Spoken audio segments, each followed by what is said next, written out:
Welcome to The Explainer. Today, we are setting off on a truly cinematic journey, traveling deep into the misty, lush mountains of Fujian, China. We're going to explore some of the most remarkable, mind-bending residential structures ever built by human hands. It's a story of survival, incredible ancient engineering, and a radical form of community that is, honestly, kind of hard to even wrap our modern minds around. But before we hit the mountains, we actually need to start in outer space. Picture this. It's the 1960s, right at the height of the Cold War. American intelligence satellites are scanning the Chinese landscape when they suddenly spot dozens of massive circular structures clustered in the remote valleys of Fujian. The CIA literally panicked. Because of their sheer scale and strange uniform shapes, analysts initially mistook them for highly classified nuclear missile silos. Agents were even sent to investigate. What they found, however, wasn't a military weapon at all. Turns out what those satellites were capturing were the Fujian Tulou. These are massive, completely enclosed earthen fortresses. They were built by the Hakka people, whose ancestors had fled south from central China to escape war and conflict over 1,000 years ago. When they arrived in these rugged, bandit-filled mountains, they desperately needed a way to protect themselves. So they literally built their fortresses right out of the earth itself, creating structures that were designed for both intense communal living and absolute ultimate defense. Okay, let's dive into this fascinating world. Section 1. The Beauty of Yunshuayao. Before we step inside the walls of the fortresses, you really have to picture the environment that surrounds them. Yunshuayao is an ancient village that feels like you're stepping directly into a living landscape painting. Imagine walking down these beautifully worn cobblestone paths, right alongside murmuring creeks. You can hear the rhythmic splashing of massive wooden water wheels, see misty rice paddies stretching way out into the distance, and catch the sweet, earthy scent of traditional Hakka rice wine just drifting through the air. It is incredibly serene. And keeping watch over this whole tranquil scene are these towering, ancient banyan trees. The village is actually famous for them. Locals affectionately call them husband and wife trees because their roots and branches have completely intertwined over the centuries. The oldest of these magnificent sentinels has been standing there for a staggering 673 years, just silently witnessing generations of Hakka people thrive in the valley. Moving right along to Section 2, Hegelu, the swamp-built miracle.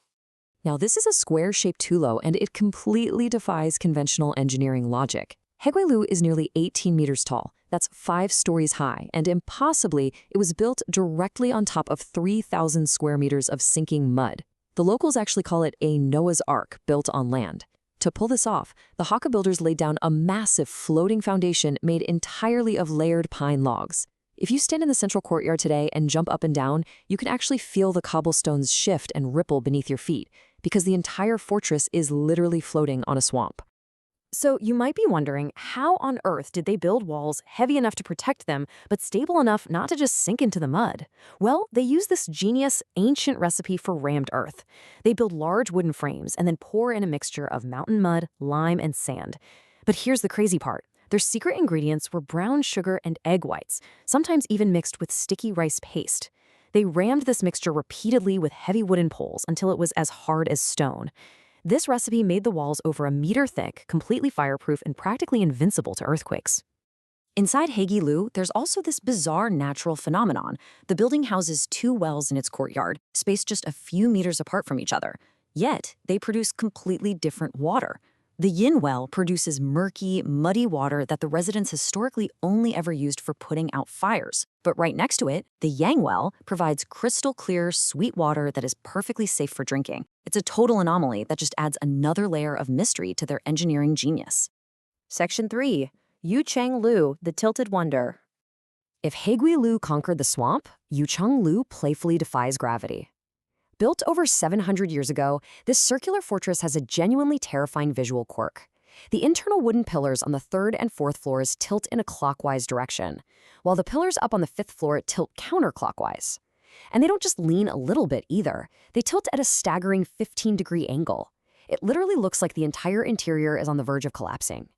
Yet, through 7 centuries of harsh weather and severe earthquakes, the circular tension has somehow held the building perfectly stable. This tilted wonder also gives us a fascinating glimpse into their daily life. Because despite its dizzying architecture, Yushanglaw featured a really surprising luxury for an ancient fortress. Every single kitchen on the ground floor, and we're talking dozens of them here, has its very own private water well built right next to the cooking stove. Ancient residents could draw fresh spring water to wash vegetables and cook without ever having to step outside their front door. Section 4. Chung Ki Lu, the communal family.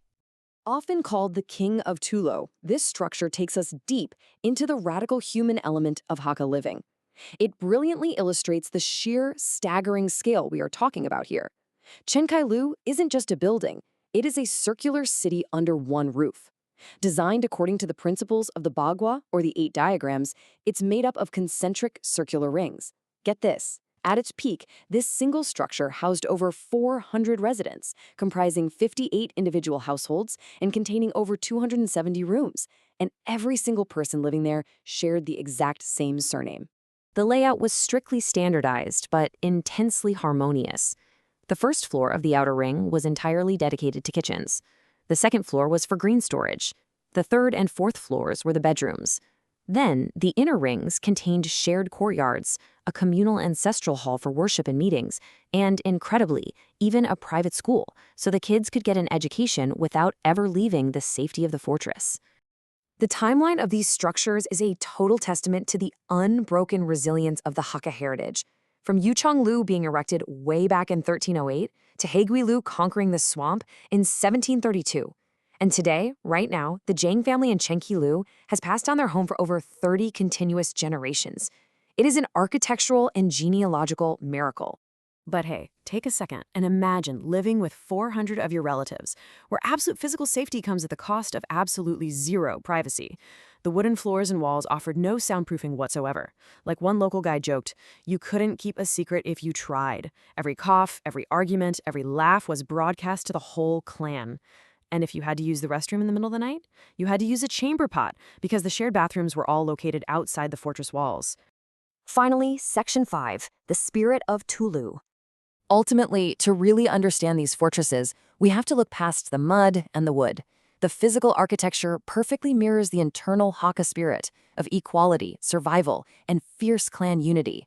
You see, these beautiful earthen fortresses were born purely out of necessity. They were strangers in a dangerous, untamed land. They realized early on that one individual couldn't build a fortress, and one individual definitely couldn't fight off an army of bandits. By pooling their labor, their resources, and their lives together, clan power became their ultimate tool for survival. They transformed harsh mountain isolation into a thriving, unbreakable community. As we wrap up our look at these magnificent, floating, tilted, circular cities, it leaves us with a pretty heavy thought. Today, we build our homes with thick walls to keep our neighbors out, kind of isolating ourselves in little boxes. But the Hakka built their thick walls to keep their community tightly bound within. Have we, with all our modern convenience and absolute privacy, lost the profound sense of human connection that the Hakka managed to mix directly into the earth and mud of their walls? It's definitely something to think about. Thank you so much for joining me on this explainer, and I really hope it sparked your curiosity to learn even more.